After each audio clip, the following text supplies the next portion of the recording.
my husband and Mr. McCloskey were flown to Moscow. I was put into this hotel that was brand new. I was told some 800 of people who came. This is what happens when you travel with the president under these circumstances. All of a sudden, I got a knock on the door, and I opened it, and this Secret Service guy came in, and he said, I have to fix your room up with all these telephones and all sorts of electronic things and so forth. And I said, oh, really? Why would you want to do that? Well, we want to have you in touch with the president. I said, oh, really? He said, oh, I thought you were Dr. So-and-so, who was President Bush's private physician. So he had the wrong room, but I almost got into it. So it was sort of a mistake, but it was very funny.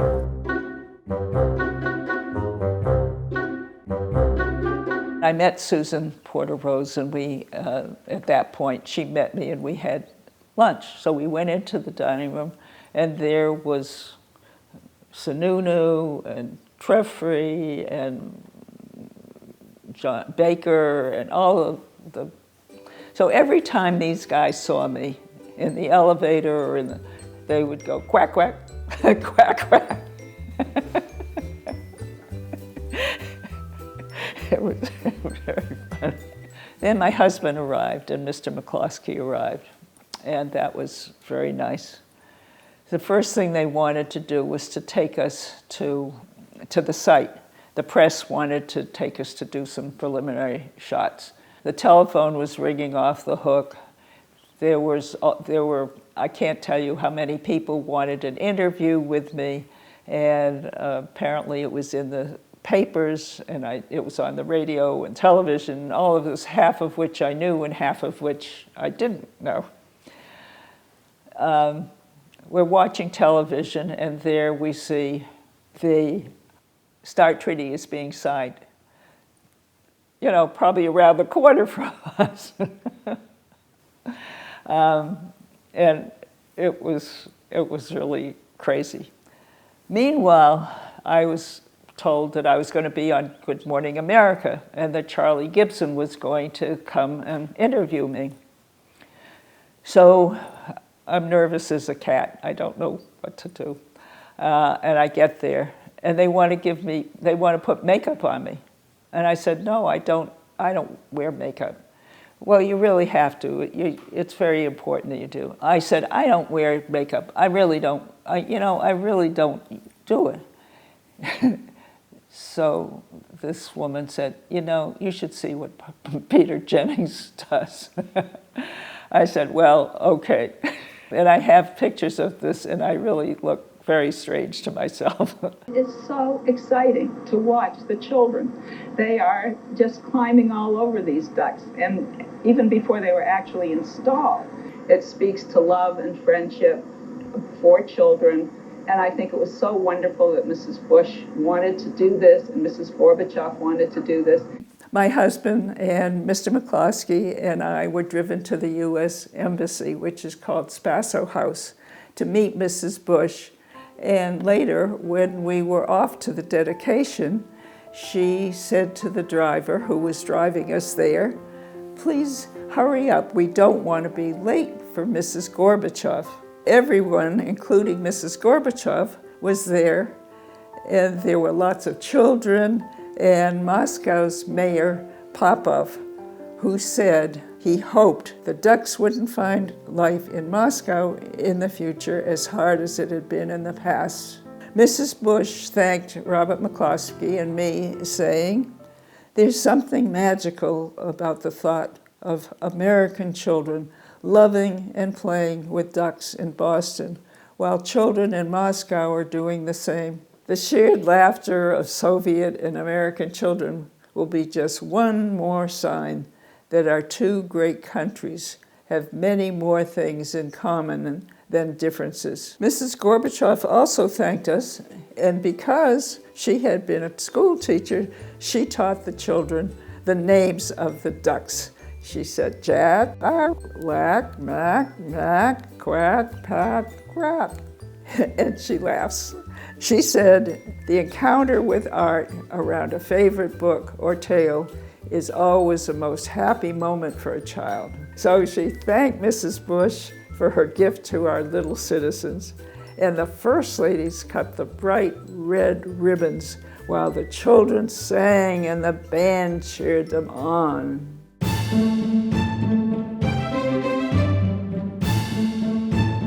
It's time to go to the state dinners. Thank heavens for my daughter, Susan. All of a sudden, although I'd had to go to the embassy, but state dinners, I had to. Well, fortunately, people at that time don't wear long dresses like they used to. So I was out of that was okay.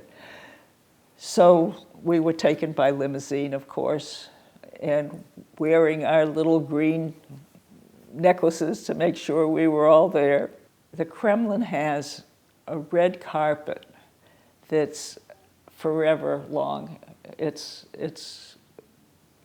I can't tell you how many steps we went up to get there, but we did. And we went into this room where there were all these wonderful New Testament murals that looked as though they were just painted yesterday, into this just amazing room with chandeliers that were full of glass and crystals and shiny and marble and gold and whatever.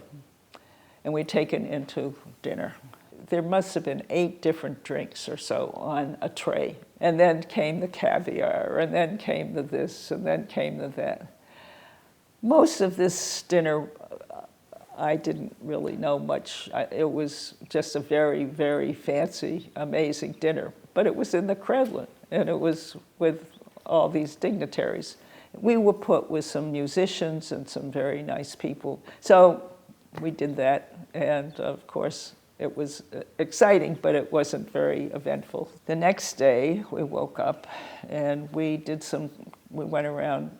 I had a friend who was the translator of the book, Make Way for Ducklings, and she was Russian, and she had been in the United States, and then she was back in Moscow. And so she showed us around Moscow. Then came the state dinner, and that was going to be at Spaso House at the ambassador's residency. And we were picked up and we were taken to Spaso House. We got there, and each of us was given a little ticket. Like when you go to a wedding, you get a ticket to your table. And each one of us was given a different ticket. Mine was number 3, I remember. And I went to my table, and Don, my husband, went to another, and Mr. McCloskey went to another. And all of a sudden, there were a lot of photographers around. And one bank was just full of photographers. I don't know, it seemed like the whole wall was black. So there I was, and this sort of small man came up to me, and I didn't pay much attention, and as I usually do, I said, hello, my name is Nancy Schon, and I put out my hand, and he said, well, my name is Isaac Stern. Oh, hello.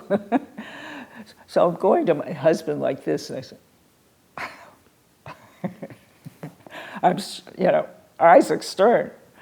Well, some people don't even know at this point who he is, but at that time that was a big deal.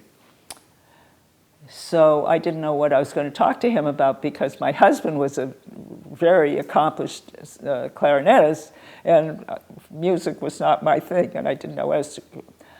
However, I had lived in Israel, and I had known the mayor there and spent a year there.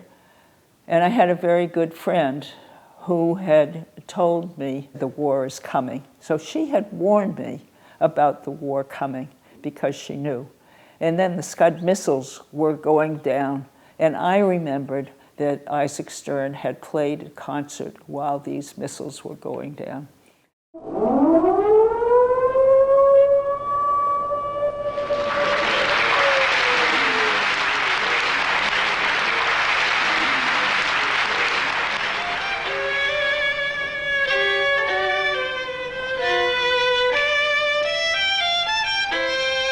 And I talked to him about that. We talked about Israel. Well, we're standing there, and all of a sudden the door opens, and who comes in but Gorbachev. He's just going to sit at our table, this little table of 10 people. He's there. Then in comes Mrs. Bush, and she's there. And then all of these people who are the top advisors to Gorbachev were at that table. Well, there couldn't have been that many because there were only 10 of us, and I've already named half of them. Mrs. Bush, bless her heart, took a menu and passed it around and asked everybody to sign it for me so I would know who was there.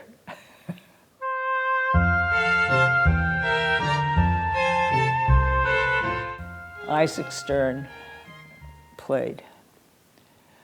Meanwhile, it was getting to the end, and I said I had recognized the person who was the interpreter for Gorbachev because we had been sort of around and so forth. And I said to him, "Can I say something to Mr. Gorbachev? Would it all right?"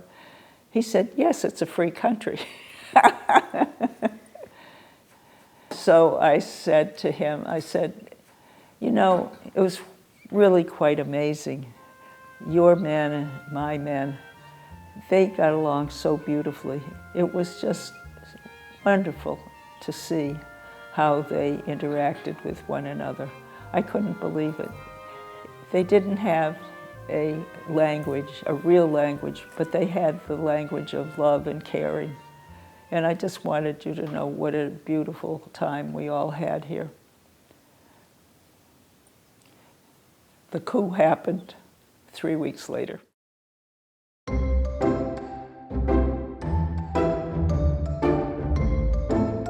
There was a receiving line, and we were watching. I was with Don and my husband and Mr. McCloskey, and we were about to go through the receiving line. And it was very interesting because Mr. Yeltsin wanted to escort Barbara Bush through the dinner, the receiving line.